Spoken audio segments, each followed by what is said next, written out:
Hello, everybody. This is Deborah Blackman, and welcome to Sphere of Being. And this is all about caring for those who care for others. And today I have the most wonderful guest. This is Barb Smit-Badslova, and Barb has a wonderful company. It's all to do with helping people be the best versions of themselves, because we all know that once we're actually caring for others, it can actually drain us. It can mean sometimes that we forget who we are. And sometimes it's useful to get back to the roots and understand what we're all doing it for. And so that we can really be in tune with ourselves and give ourselves the energy, the love and compassion that we all deserve to move forward in life. And Barb's business is called Your Steps Counselling. And I'd love for Barb, if you wouldn't mind, to let us know a little bit about your business, what got you into it, and how it's helping people. Hi, Deborah. Thank you for having me. So in my business, what I'm doing is that I'm working with people to help them to find who they really are and change their beliefs about themselves so they can be best version of themselves. Yeah? And what got me to it is that I grew up as somebody caring for somebody else. My mom had the accident when I was 4 years old, and a very long time it was the first memory I ever had because I witnessed that accident. And years after she needed a lot of help, we need to take up much more responsibility. It's little. I remember that I was able to cook when I was 5, going for shopping, doing things around the house, and still, even now, we sharing responsibility with my brother who's, taking care of her. Not that she will be on a wheelchair, but sometimes it's would be better for her. But so that caring for others, it's really like very present in my life, all my life. And I find out that sometimes we take on a role of carer from not right reasons. It's expected, it's feel as obligation. It's the way how to get attention. For example, in children, that usually when it's more siblings, the one of them will become carer as the way of getting attention, because other choose maybe be rebel or be amazing. And then it's not really compassion, because compassion is choice. That we're doing it because we want to do it, because we are decided, we know the cost of it. But if we're doing it because it's obligation, because we are expected to do it, or because we just do it to a desperate need to be seen and be valued, then it's very often leading to burnout, it's leading to the illnesses, pain, and developing actually trauma responses, because then we not ourselves. Yeah. So it's amazing if people choose to be carers, and a lot of people have that even as purpose and do it really from compassion, but then they do it with different energy. They do it very light way, even if it could be hard work, but the feeling about that, it's light and purposeful. But if people find themselves to kind of dread it, feeling that they sacrifice their life and nobody appreciating it, then it's not good for them, and it's not how it should be, is it? Thank you, Barb, because you were put in that position as a small child. With regards to how that shows up in life when we become young people and then into adulthood, is there anything that you can give from your own experience, or indeed from those people that you assist who've been carers from being quite young children? Is there anything that you can help our listeners with to make them understand that it might not necessarily just be them and particular to them? Could you just go through perhaps the kind of things that these people have now displaying in their lives because of the result of having to care for a relative or a loved one from a young age? So for me, it's in the end manifests as total burnout.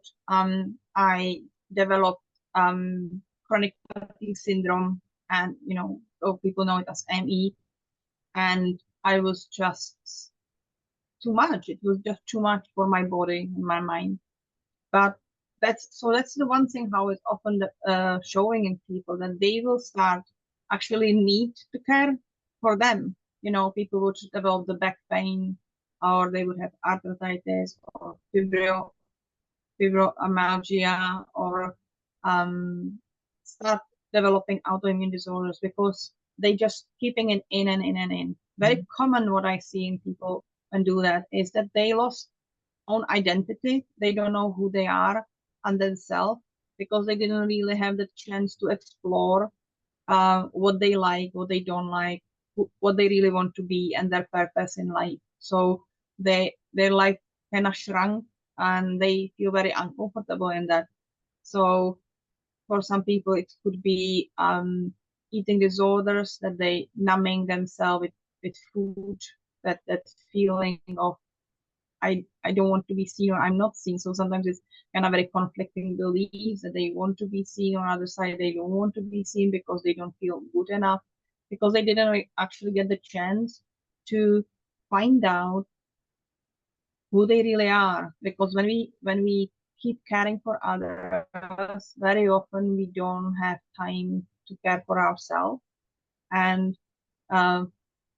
we telling people is kind of come on, be us on the airplane, put the mask on first, and then you can take for others. But a lot of people who start caring, especially in the childhood or teenage years, about others, they actually never put that mask on first. They just running from how they can, so they actually running in survival mode. They just keep going, and they feel more and more that it's unbearable, and that will show up that depression, anxiety, that would show us physical illness, that desire to be them the target of care. And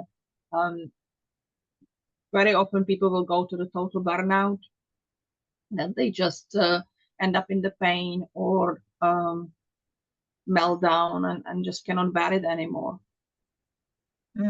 Yes, and that's something which, when we are dealing with things as adults, often we have a job as well. We might even have our own families that we need to care for. And that, from your perspective, if you could perhaps help us some techniques, perhaps, that are relatively easy to do in an environment where we're surrounded with people, that perhaps to these techniques to lower the stress levels. Have you got anything that you can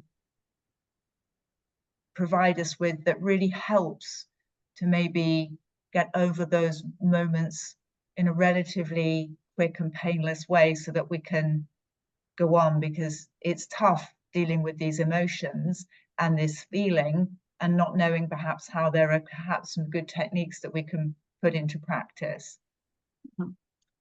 I would probably speak about two techniques. The one is like try to get to the present moment. Yeah, because when we suppressing our emotions, when we suppressing our feelings, and we just keep going, they keep piling, and they will keep coming up as the panic attacks or anxiety or feeling extremely tired and stuff like that.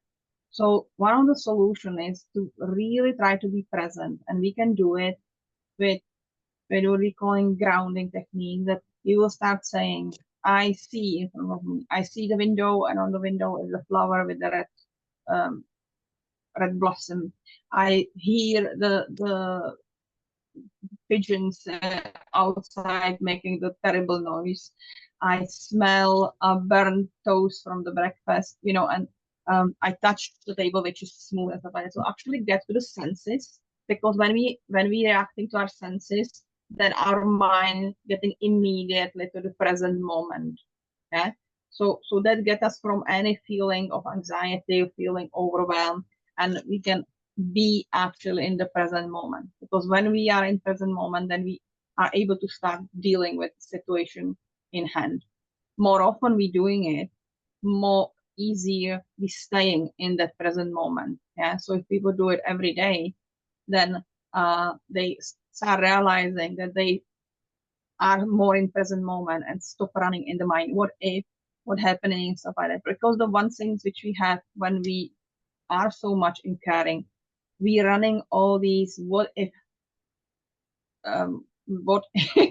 situation in our mind, yeah, and we living to some level in this pretend world of what could happen, you know, if I will not do this or needs to be done this and needs to be done this, and that's not present, that's not reality. Yeah, so we need to kind of start learning to step out to the now and here, and dealing with the things which are just in front of us, not dealing with extreme amount of long task list expectation and what if scenarios which would happen. So that's the one technique. Another technique is find any way how to actually put that emotions out. And when we're caring for people, we do have emotions. We would be sad for them because the sadness telling us what we want. Sadness, it's not about what we lost, but what we want. What is this really what we want? That we want to be seen, or we want to have the time. So people who have relatives, for example, children which have the parents who are ill, they have ongoing grief. It's natural because we are always reminded about what we cannot do with that parent, what other children do. If they, or if somebody in the die, maybe, you know, too soon, what they missing, they will not be on my wedding, they will not be on my graduation, they will not be on my, you know, so it's ongoing. And when we taking care of somebody, we do have this sadness about them, you know, what they missing in the life, and also about us, what we are missing in the life. And it's really important to start listening to it, because when we do listen to it, when we admit it, when we allow it to represent, then we can learn from it. That sadness, it's teacher. It's trying to tell us what it is, what we need. And if we do recognize what it is, what we need, we can find solution, how to get it, even when we still choose to care. So maybe we missing company of people who has similar ideas or similar interests. Yeah, in current world, there are online groups. People can find the time, even they cannot go somewhere because they need to stay home and looking after somebody. They maybe can join some online group with people with the same interest. Yeah, I know there are knitting clubs online. You know, people knitting together like on the Zoom. Yeah. So it's about the allow ourselves to actually say, I have the right to have these feelings, all of them. I have the right to be angry when it's feel that it's going over my boundaries. I am right to be sad. And yes, we not expressing them all the time because we don't want to hurt the feeling of others, but we're not hurting anybody. But we need to find a way how to express them. Allow ourselves that moment, that time when to do that. So I, for example, telling people, watch some emotional movie. Allow yourself to cry. That's okay. You need it. You need to let it go out. Or punch the pillow, you know, punch the sofa, you know, get that anger out. Stop holding it in. Yeah. You're not doing it to anybody. You're not unloading it on anybody, but put it out, because emotions are not supposed to be inside. Emotions are reaction to our other outside world. So they're supposed to be outside. Is it when we are happy, we smiling and it's visible on us. When we are angry, we get red and loud. And when we are sad, we will cry. It's all visible. Emotions supposed to be visible. When we holding them in, they don't belong there. You know, body is not designed for holding emotions. It's why it's causing us so many troubles when we're holding them in. So find a way to put them out, you know, and that can be very simple ways of just give yourself time to cry in a shower, or some joy, dance in, you know, when you're making yourself coffee, put the music on and dance and shake to get that emotions out. Yeah. Barb, thank you, because this is so real. The body is not meant to hold emotion, and we need to let it out. And one of the things I think that people are holding it in is maybe the fact that they feel that they're not doing a good enough job, that they feel guilty, that they shouldn't be feeling that, and giving ourselves the right to say, yes, it's a tough job that I'm doing, and be compassionate to ourselves.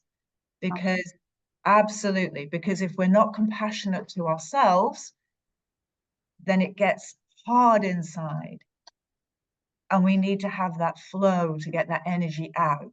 So thinking about the people that are the carers, one of the things that I'm very interested to do is to help people who have staff members, maybe family members around them. How can we spot the signs in somebody where we can see that they are getting overloaded with these types of emotions, that we want to try and help, but we don't know what to say for fear of upsetting people or saying it wrong? What would you suggest, Barb, that we can go in and help people understand, like letting them know that they're not on their own and that we support them? I think that people, you know, we have these 4 trauma responses, and that all 4 will start showing in people if they're feeling overwhelmed. Yeah. So we have the fight and flight. So people will maybe start be more snappy, more angry, or more comment or sarcastic, you know, because that's the way how they're trying to put up their boundaries, how they're trying to express their anger. Then they would maybe try to avoid, so they will show that flight one. They will try to come late, leave early, you know, like just try to just read the book, just leave me alone, just really try to kind of distance themselves from other people. Or then we have this freeze and fawn response. So even people, if they're trying to do like too much, they're trying to really like do everything and trying to be, it can be also sign of it that they feel like so out of control that they just holding so hard on being seen or being appreciated, and they would do more and more. So actually workaholism, it's a sign of trauma response. Or they would freeze, you know, like they would just get stopped, they would not speaking, they would not showing their emotions at all, they would barely answer, you know, the questions. And I think that whatever it is, the simple question how we can simply actually speak with people is validate that. So we say, I see that it seems to be too much for you. What I can do. It's very And actually, interesting. I see. This is something I'd like to unpack this in a little bit more detail, because there are 3 key emotional needs that we have, isn't there? Or there may be 4. You tell me, you're the expert, you'll know. One is to be seen, one is to be heard, and one is to be validated for the individual that we are. And when you said, I see that things may be getting a little tough for you, it's acknowledging that person, that what they're doing has a visible outcome that people are acknowledging. But what that hasn't said, that's a very good way that you've said it, is it's not coming from a place of loss or lack or frustration or anger. It's logical. I see that you look like you could be struggling in this area. It's the phrasing of it, isn't it, that's kind of important here, so that the person doesn't get defensive. yeah. Mm. And but also it's very important then not offer immediately solution. Quite often people going to like, okay, I will do this and this and this. No, they know what they need. You don't know what they need. You don't know what is that solution for them. Yeah. So it's about that's next one, as you said, the be heard, you know. So it's like I see that you're struggling. What would help you to change that? And allow people actually start thinking about that and start expressing that. Maybe even say, like, if it can be anything, what it would be. You know, if it's money are not limit, if it's time not limit, what it would be. Because from that, people can start, like, derive what it can be applicable. But even that thought, maybe, oh, I would like to have a holiday.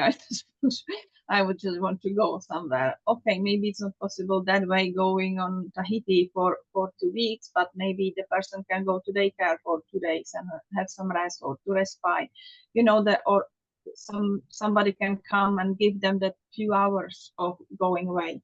So it's about the start looking what can be done, but it's what they need. You know, if it's time off, if it's time with somebody else, if it's um time to do something what they like, so they can, you know, feel also that they are not just carer. You know, it's kind of same as with the moms. You know, I was surprised that when I met with my son's classmates and moms, you know, about the sleepovers or play dates, you know, and a lot of would have in their phones other, not just like my name or other people's name, but mom of Sarah, mom of Shivon, mom of Jeremy. Yeah, it's completely like lost identity. You know, there's not even your name there. Yeah, and when people are, you know, in that position of carers, quite often they feel the same way. They feel that when they lost identity, you know, sometimes when they do it since childhood, they actually never found it. So allow them to start exploring their own identity, by allow them some time when they can do it, or asking them about their interest, speaking about them, what other things that caring, because you also would realize that people, you know, you meet somebody and they would ask you, okay, how is your mother-in-law? How is your, they don't ask you how you are. They ask you how that other person is. So actually speak with them about, okay, how are you doing? What do you know, how was your day? Not how was that other person day? Yeah. How was your day? What did you watch some interesting movie? Did you read some book? Or I saw this funny reel on the Facebook. Did you see that? You know, anything. Actually speak with them to be able to express who they are. That's very interesting, getting the person to speak about them, and not the other person. Very, very, very good information here. And for the people who are the carers, have you any words of wisdom to help them to be able to ask for help?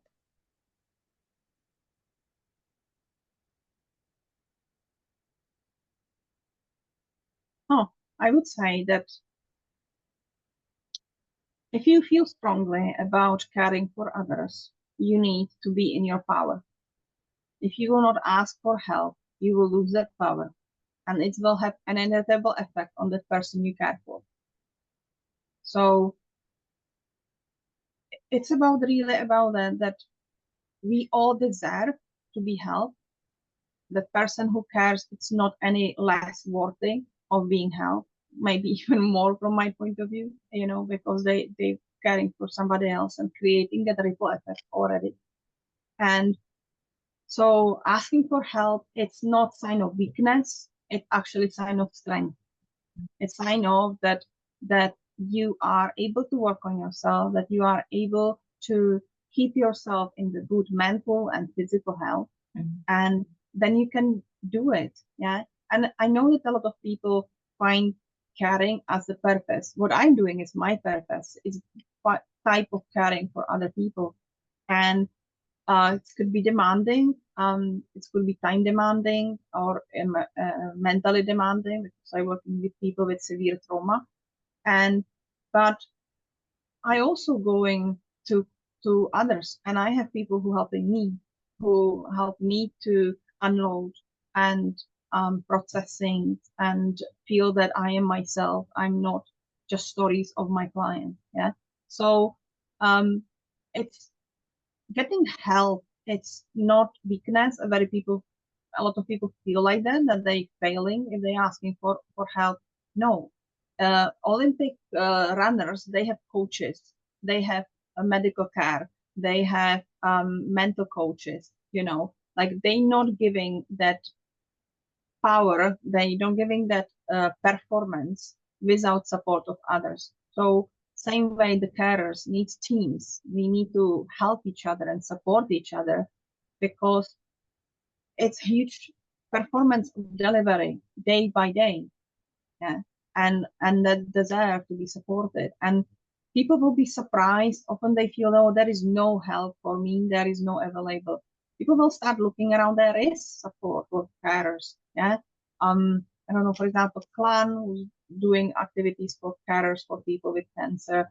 There is here, for example, in Scotland, it's Archie Foundation, which helping children with bereavement. You know, so when things happened, and you know, maybe due to illness, they lost one of the parents, they get help, so the other parent can have, which is now single parent, can have some time off to somebody else will take care of children and help them to process things. So it's not all on the parent. So when people start looking around, there are available some helps, there are available respites, you know, for people to be able to go for holiday for a few days to get the time off. So I think that one important thing is that taking care of somebody, it's not one person job, and willingness also share that load. It's important, and start looking for a solution which will make it bearable. You know, this is something that I wish I'd really woken up to sooner. People know on the podcast that I do that I cared for my elderly mother for 10 years. She was given a prognosis by the doctor that her life expectancy was around a year when she first became ill. And that went on for a further 9 years.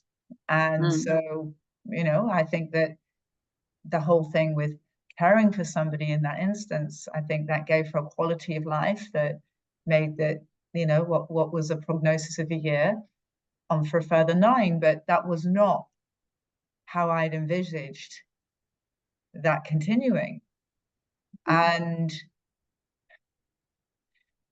I was brought in as an adult to care for my mother, but it was something which I just never thought of asking for help, which is insane, really.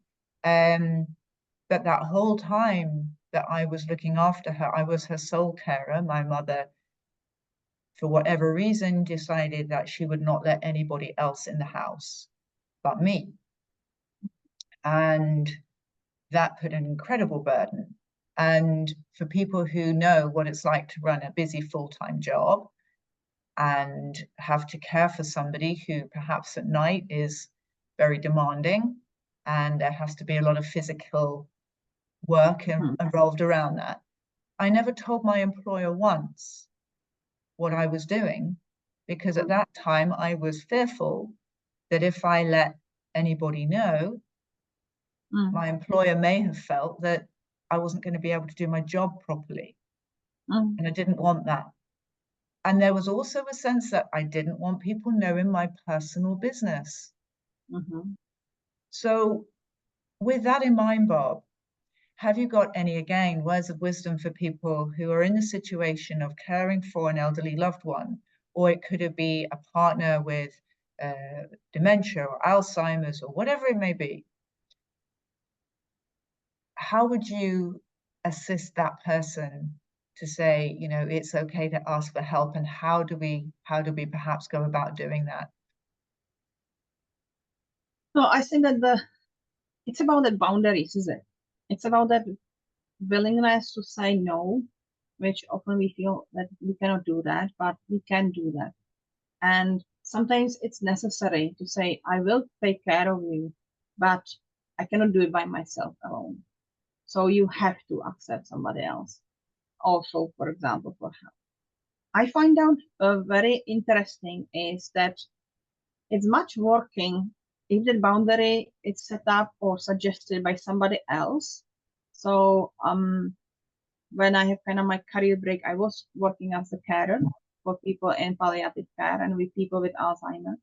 And I find out that it will came the support manager to the house and tell them, you will have the carers because your family cannot do it anymore by themselves.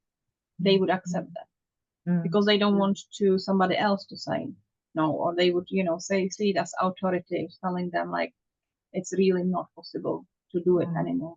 So that people who are children or partners, it's much harder for them to put up that boundary, but seek the support of somebody else. In some instances, I saw even it was, for example, minister from the church who came and say like, okay, I will be here 2 hours, speak with you. You go and have the coffee and just take your thing. And they would not say no to minister because they used to go into the church, So start finding the way, and quite often it's somebody else tell them that, we see you, we understand. And it's about, again, acknowledgement their feelings. Why they don't want anybody else there? Because they feel humiliated, because they feel that they lost their power, because they feel that they need to show their vulnerability. Yeah.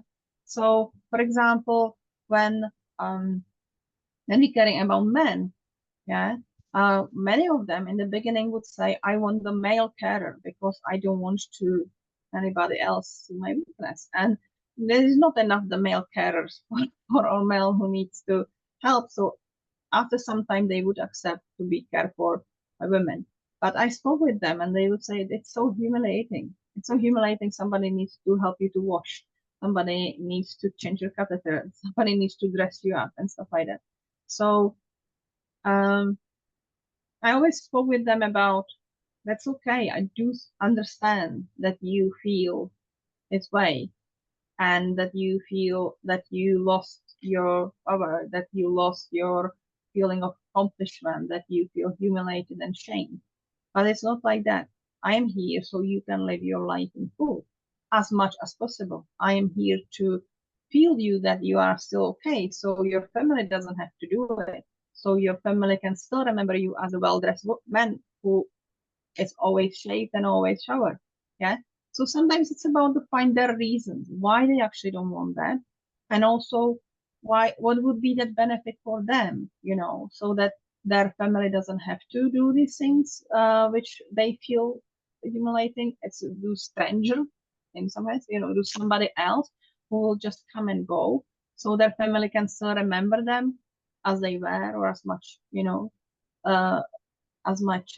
it's possible. So it's always about communication, and understand that if people health deteriorating, if they are giving prognosis of like week, months, or years, it's changing, it's scary, it's mentally challenging for them. So many people I work with who hold my hand and say, I'm scared and I will die. I'm so scared, or I want to die because I cannot bear it anymore. And you have to say like, it's okay, and you will see your grandchildren on Sunday, or keep going, you know how you love them and how they cheer you up and stuff like that. So it's really about the communication on both sides of putting up the boundaries that we cannot bear more than we can bear. And quite often it's, of course, also on this close relationship, is it? Actually, caring about elderly parents is one of the main reasons of divorce of people over 45,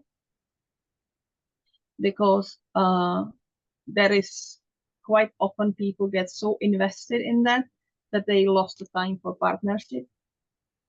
Very often people put it on their partners without even asking them. People move in mothers or fathers and not even asking their partners if they agree with that or what it will mean for the family. Yeah. So It's really all about communication, boundaries, and communication and boundaries. And again. Yeah, Barb, thank you. We are coming up to the top of the time now, and I think you've given us some really good, practical, loving, kind, compassionate ways in which we can care for others, we care for ourselves if we're employers or have somebody in our lives who's carer, that we can actually then think these are the signs and how we can feel we can help, and for also carers how they can reach out. Now, if anybody, we have a couple of minutes left, if anybody would like to be in touch with you, we'll give your details in the show notes. But just very quickly, Barbara, how can people reach you? Oh, easiest way is I'm on the Facebook as Barb VARCOLVA, or on my website, your-steps.co.uk, your-steps.co.uk, and just book a call, or that is my WhatsApp number, or call me. That's absolutely okay. And yeah, I'm working with people to find themselves, maybe recover from what it's meant for them to be carers since the childhood, how it's affected their life.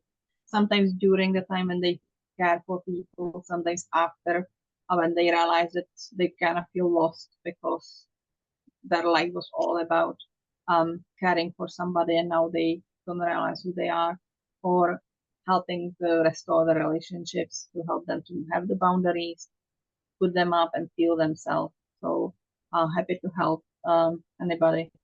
Thank We need you. people who are willing to be carers. Thank you, Barb. Well, thank you everybody for listening. We'll be back again. And Barb, I'm sure you'll be a regular visitor. So thank you so much. Okay. Take care. Thank you. Okay. Bye, everybody. Bye-bye now.